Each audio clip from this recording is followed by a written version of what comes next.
எத்தனையோ கிருபை என் உயிர்க்கு செய்தாரே, எத்தனையோ கிருபை.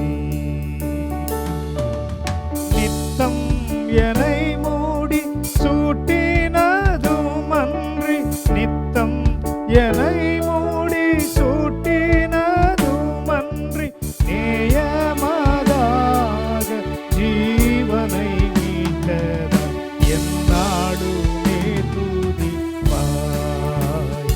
என்னாத்துமாவே நீ என்னாடுமே துதிப்பாய்.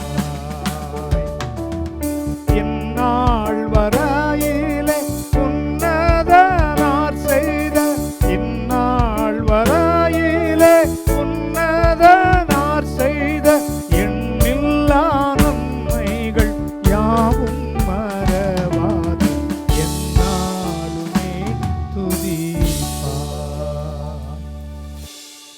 மத்தேயு 5ஆம் அதிகாரம் 9ஆம் வசனம்.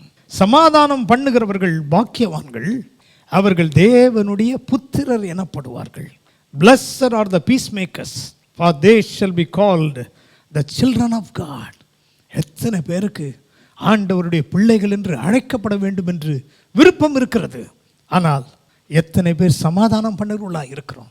குழப்பங்கள் நிறைந்த இடத்திலே, குடும்பங்கள் பிரிந்து இருக்கிற இடத்திலே, நண்பர்கள் மத்தியிலே சமாதான குறைவு இருக்கிற இடத்திலே, உலகத்தின் சமாதானத்திற்காக பாடுபடுகிறவர்களாக எத்தனை பேர் நம்மிலே காணப்படுகிறோம். பிரியமானவர்களே, இன்று முதல் சமாதானம் உங்களுடைய வாழ்க்கையில் வர வேண்டுமானால் நீங்கள் மற்றவர்களுக்கு சமாதானத்தை கூறுங்கள். ஏனென்றால் நம்முடைய ஆண்டவருக்கு ஒரு பெயர் இருக்கிறது, அவர் சமாதான பிரபு. இன்று முதல் சமாதானம் பண்ணுகிறவர்களாய் மாறுங்கள், தேவனுடைய புத்திரராய் மாறுங்கள், அவருடைய பிள்ளைகளாக, அவருடைய மகனாக மகளாக வாழுங்கள்.